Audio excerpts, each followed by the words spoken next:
April 25, 1846, a small detachment of American cavalry rides through the dry scrubland north of the Rio Grande. The sun beats down on their blue uniforms. They do't know they about to spark a war that will redraw the map of North America. In less than 2 years, Mexico will lose half its territory. The United States will nearly double in size. And the question of what to do with all that new land will tear the nation apart, setting the stage for the bloodiest conflict in American history. But this morning, none of that has happened yet. This morning, there are only horses, dust, and the tension of two armies facing each other across a river neither will share. The shots ring out at Rancho Carricitos. 46 American soldiers are captured. Blood soaks into Texas soil. And President James K. Polk gets exactly what he wanted. A reason for war. This is the story of how belief became conquest. How destiny became a weapon. How two nations collided over a strip of desert. And how that collision reshaped an entire continent. The United States in 1845 was a nation possessed by an idea. They called it manifest destiny. The belief that God himself had ordained American expansion from the Atlantic to the Pacific, that the continent belonged to them by divine right. Every mountain range, every river valley, every acre of Mexican territory that stood in the way. It wasn't just ideology, it was hunger. Hunger for land, hunger for resources, hunger for ports on the Pacific coast that could open trade with Asia. And at the heart of that hunger stood one particular prize: California, rich in resources, blessed with natural harbors, and owned by Mexico. James K. Polk understood this hunger better than anyone.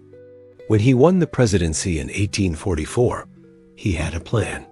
Expand the nation, fulfill the destiny. And if Mexico stood in the way, move Mexico.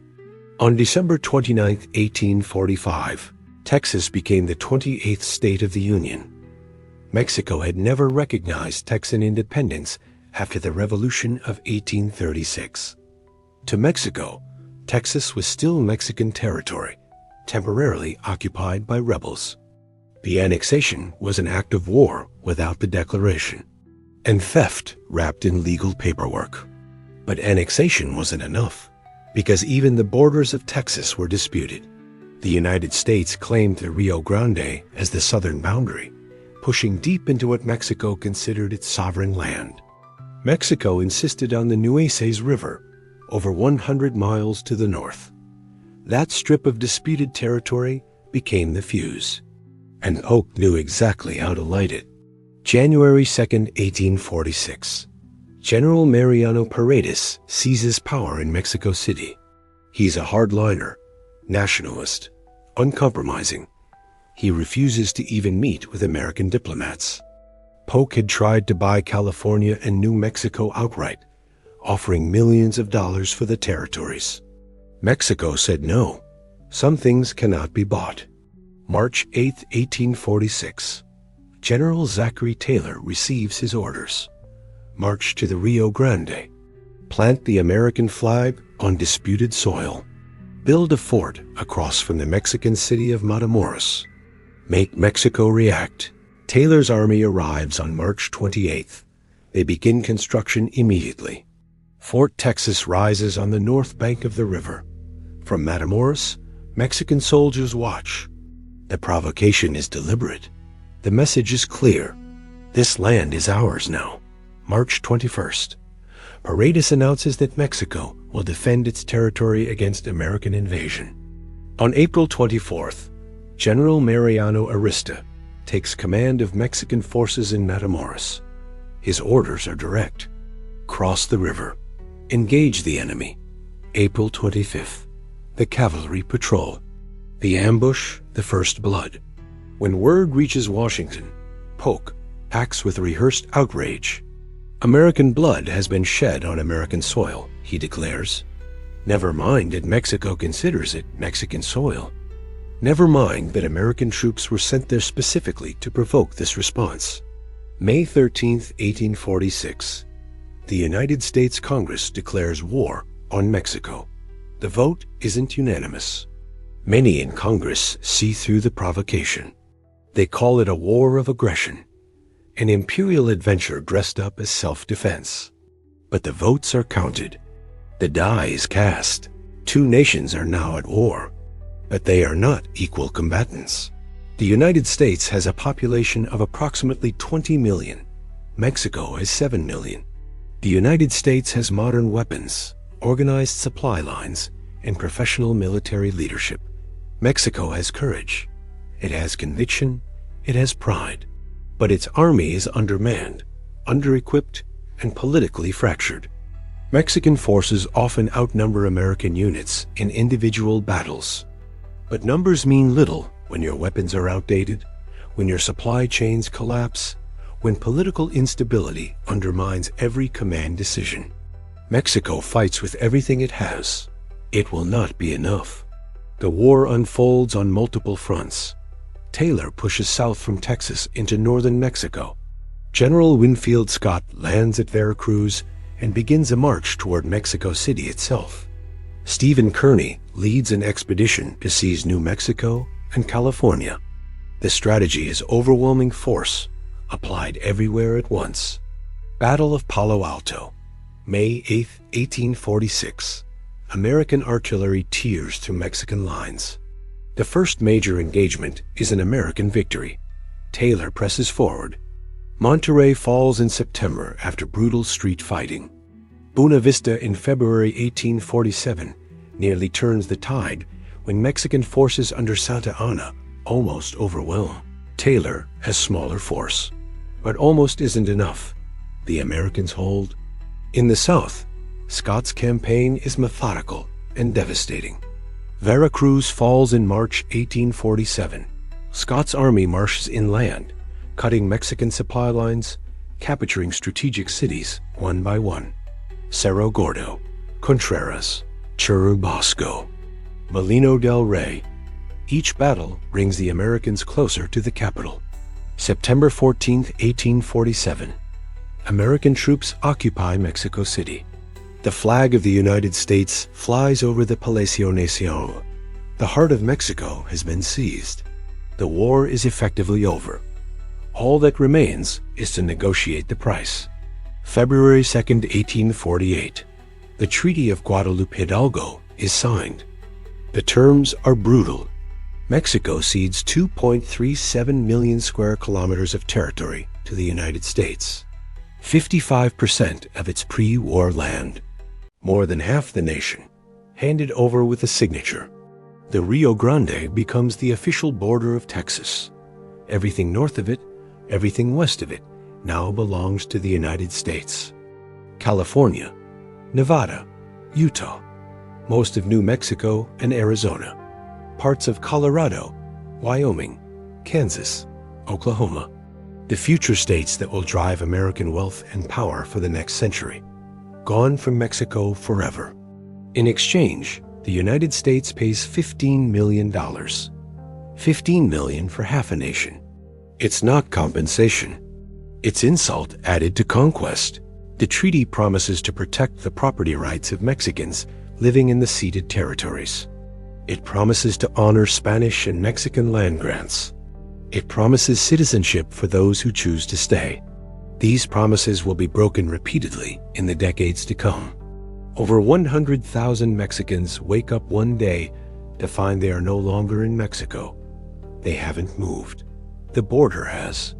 For the United States, the territorial gains are staggering. The nation has nearly doubled in size. New resources. New land for settlement. Access to the Pacific. Everything manifest destiny promised. But the question comes immediately. What will be done with all this new territory? Will it be free or slave? The debate explodes across Congress. The Wilmot Proviso proposes banning slavery in all territory acquired from Mexico. Southern states threaten secession if it passes. The Compromise of 1850 tries to satisfy both sides and satisfies neither. Every attempt to answer the question deepens the divide between North and South. The Mexican-American War reopens wounds that never fully healed. It accelerates tensions that were always simmering. The territories gained in 1848 become the battleground for the argument that will tear the nation apart. Incendiar 1861. The Civil War doesn't start at Fort Sumter. It starts here, in the debate over what to do with Mexico's former lands. In 13 years, more Americans will die fighting each other than died in any war before or since. The question of slavery in the territories, the question of states' rights, the question of what kind of nation the United States will be. All of it flows from the land taken in this war. For Mexico, the consequences are even more catastrophic. Half the nation is gone.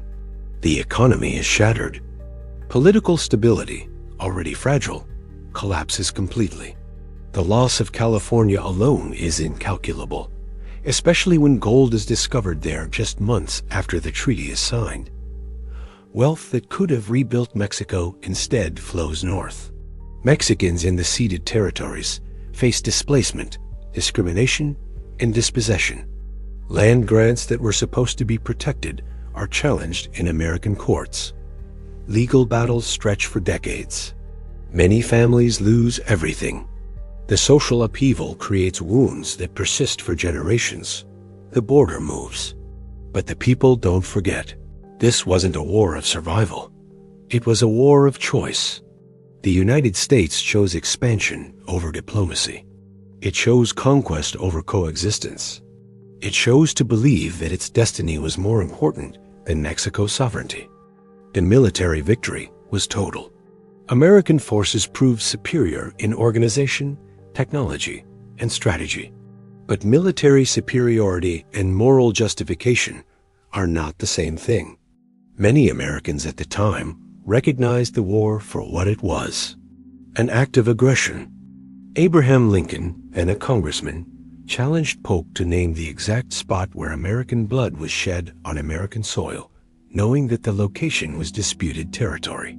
Ulysses S. Grant, who fought in the war as a young officer, later called it one of the most unjust ever waged by a stronger against a weaker nation. But the land was taken regardless. The map was redrawn, and both nations would spend the next century and a half living with the consequences. The United States gained an empire. It gained resources. It gained strategic position. But it also gained a moral stain, and it lit the fuse on the powder keg of slavery that would eventually explode into civil war. Mexico lost land. It lost resources. It lost prestige. But it gained something too. A national identity forged in resistance. A memory of injustice that would shape its relationship with its northern neighbor for generations. Today, the states carved from Mexico's former territory are home to over 100 million Americans. California is the world's fifth largest economy. Texas is a powerhouse of energy and technology. The American Southwest is a cultural and economic engine that drives the entire nation. The border established in 1848 remains one of the most contested and politicized boundaries in the world. The questions about who belongs, who has rights, who is American, and who is foreign, these questions have their roots in that treaty signed more than 175 years ago. The cultural legacy is complex. Mexican-American communities throughout the Southwest maintain connections to a heritage that predates American sovereignty. Spanish land grants, mission churches, place names that remember what was. The history didn't disappear when the border moved. It couldn't. The war lasted less than 2 years. The consequences have lasted centuries. Every war plants seeds. Some grow into peace. Some grow into future conflicts. The Mexican-American War planted seeds of both. It created the geographic United States we know today. It also created divisions that nearly destroyed that nation before it could mature. The soldiers who fought at Palo Alto and Buena Vista and Chapultepec went home to their separate nations. Some of them would put those uniforms on again 13 years later. American veterans of the Mexican-American War fought on both sides of the Civil War. using tactics and experience gained in Mexico to kill each other in Virginia and Tennessee and Georgia. The expansion that was supposed to fulfill America's destiny nearly ended that destiny entirely. The Mexican-American War was won by force of arms, but was it won justly? The United States achieved its territorial ambitions. It reached the Pacific. It claimed California and the Southwest. It fulfilled the geographical vision of manifest destiny. But at what cost? And who paid that cost? Mexico rebuilt. It endured. It created a modern nation from the ashes of defeat. But the loss of that territory shaped everything that came after. Economic development, political stability, national identity. The map drawn in 1848 determined possibilities for both nations for the next century and beyond. The treaty promised protection for Mexican citizens in the ceded territories. It promised respect for property and culture. History asks whether those promises were kept. The war demonstrated American military power. It showed what a unified command structure and modern weapons could achieve. But it also showed the willingness to use that power for territorial gain, to manufacture justification for wars of expansion, to frame conquest as destiny. Every border tells a story. The border between the United States and Mexico tells this story of ambition and loss, of expansion and displacement, of victory and its hidden costs. The question isn't just what happened. The question is what it meant, what it still means. Because the war didn't just change maps. It changed people. It changed families. It changed how both nations saw themselves and each other. And those changes echo forward through time, reaching into our present moment, shaping debates and policies and relationships that seem distant from a conflict that ended more than 170 years ago. But perhaps they're not distant at all. Perhaps the Mexican-American War never really ended. Perhaps it just transformed from a military conflict into a political one, from a battle over territory into a battle over memory, identity, and what it means to belong. The soldiers left the battlefield in 1848, but the war goes on. In the treaties we honor or break. In the borders we defend or cross. In the stories we tell about how the map came to look the way it does. April 25, 1846. A cavalry patrol in disputed territory. Shots fired, blood shed, and everything changes. But here is the question that lingers in the dust of that long-ago battlefield. If a nation gains the world through conquest, but loses its soul in the process, has it truly won? And if the answer troubles us, what does that say about the map we still live with today?